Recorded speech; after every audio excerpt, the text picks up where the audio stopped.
How's it going? Today we're going to be talking about freedom, because boy oh boy, the price of freedom is steep. Boy oh boy, the price of freedom is steep. So freedom, what is freedom? It's just being free, man. Like, you just fucking do it, man. You just don't care, right? That's what freedom is.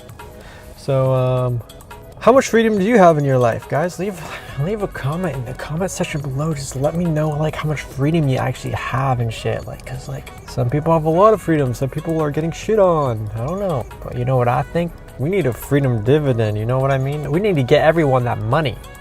We need to secure the bag. We get everyone the money, then everyone has power. Everyone has power to do the things in life that they want to do. And depending on the situation, unions are stronger because you have money to fall back on. If we get that freedom dividend, then like wages will just go up on their own. We won't need a minimum wage because the UBI will act as a driving force, an upward force in wages, because everyone has something to fall back on. They have more bargaining power, and also we'll see a slight decrease in the workforce participation rate. And companies will just have to raise their wages if they want people to work for them. Like, if everyone's getting $1,000 a month, no one is going to want to work part-time $8 an hour at like McDonald's. They're going to have to raise their wages because you're literally giving people the power to refuse wage slavery. Raising the minimum wage kind of fixes this issue too, but a UBI is far more powerful. Why? Because UBI helps everyone, not just people working minimum wage jobs. What about people with autism? What about people homeless or with disability, or people that just aren't capable of doing entry-level jobs at all? These jobs are going to be automated away anyway. So minimum wage will only like help so much, you know, before it's like, hey, these jobs don't even exist anymore. What's the point? Another thing I want to point out is, have you noticed McDonald's has stopped resisting the idea of a $15 minimum wage pretty recently? Seems weird, right? Well, it turns out around the same time, McDonald's has acquired an AI company so they can take orders without a person. So UBI would also help small businesses rise up, because if everyone has $1,000 a month, you're pumping millions of dollars into your local communities, and starting like a local bakery suddenly becomes a great idea. Just stuff like that. I could write a book.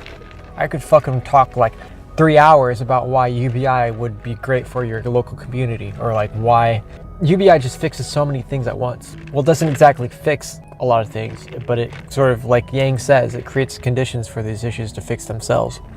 Money doesn't fix the problem,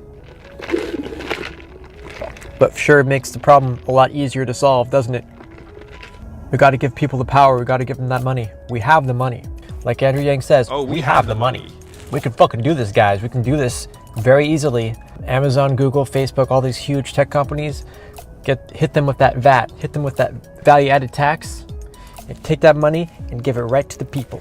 Everyone getting $1,000 a month. It would help the most marginalized and oppressed populations and communities. It would help rich people very little, but it would help minority groups and people who are oppressed by society, and like it would help them substantially. If we want to change society for the better, if we want to give power to the people and put humanity first, you got to put Andrew Yang in the White House. All these other politicians don't have that great of a platform.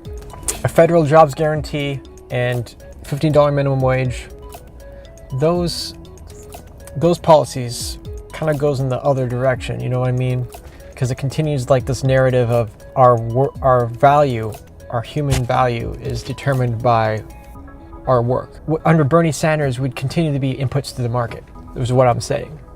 It doesn't really change what human value is to the economy. Bernie Sanders hasn't said anything about changing economic measurements, moving away from GDP. These are all things that Andrew Yang talks about, because he wants to build a human-centered capitalism where we stop valuing the almighty dollar and we recognize that the economic unit should be every person, not each dollar.